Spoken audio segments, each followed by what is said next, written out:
जब भी कोई आकर मुझसे पूछता है कि ध्यान कैसे करें, मेडिटेशन कैसे करें, तो मैं उससे पहला प्रश्न पूछता हूँ, आपकी राशि कौन सी है।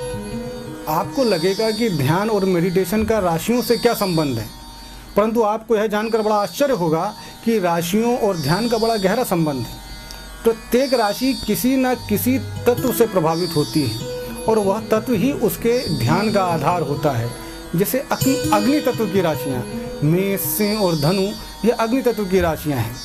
आप सभी को दीपक की ज्योत, हवन की अग्नि या साधारण कैंप फायर ने अवश्य प्रभावित किया होगा।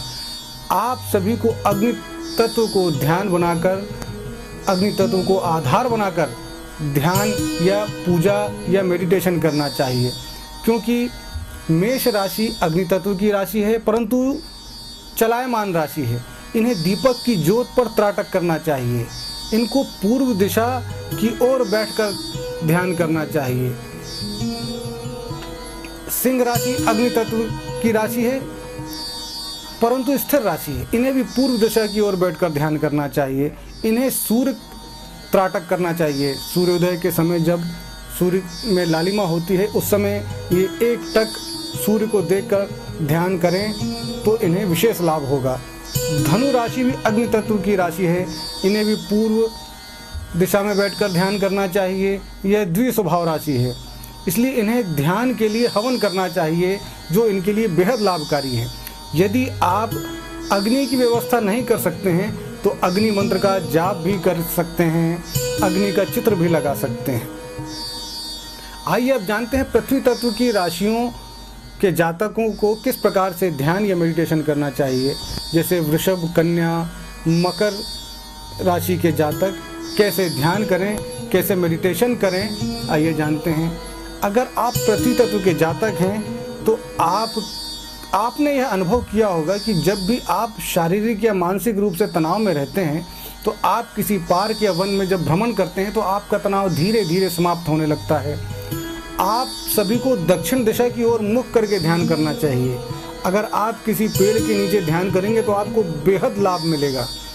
अगर आप बाहर नहीं जा सकते हैं तो पृथ्वी मंत्र का जाप भी कर सकते हैं और ध्यान लगा सकते हैं। वायु तत्वीय राशि जैसे मिथुन, तुला और कुंभ राशियों को सुगंध और शब्द ध्यान में मदद करते हैं।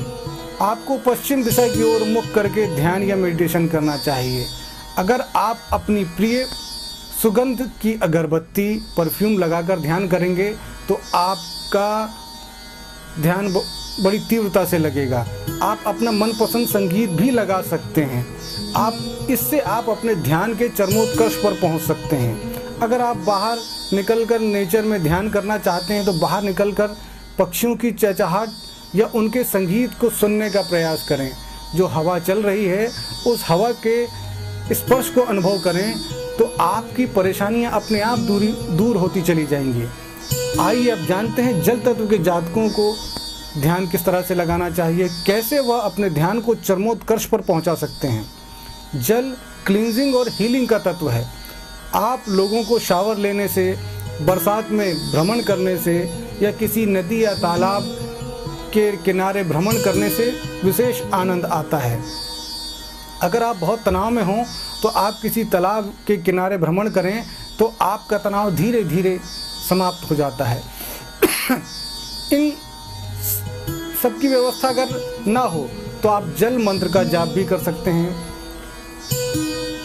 हम सभी जानते हैं कि ज्योतिष शास्त्र में सिर्फ जन्म राशि ही सब कुछ नहीं होती। हमारी लग्न राशि, चंद्र राशि और सूर्य राशि का भी हम पर विशेष प्रभाव रहता है।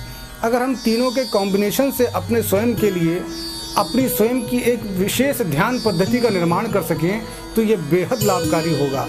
उदाहरण के लिए यदि किसी व्यक्ति की चंद्र राशि कन्या है अर्थात पृथ्वी तत्व, लग्न सिंह है अर्थात अग्नि तत्व, सूर्य राशि मीन है अर्थात जल तत्व, तो उसे बीच या लेक या तालाब के पास कैंप फायर से ध्यान करने से विलक्षण अनुभव प्राप्त होंगे।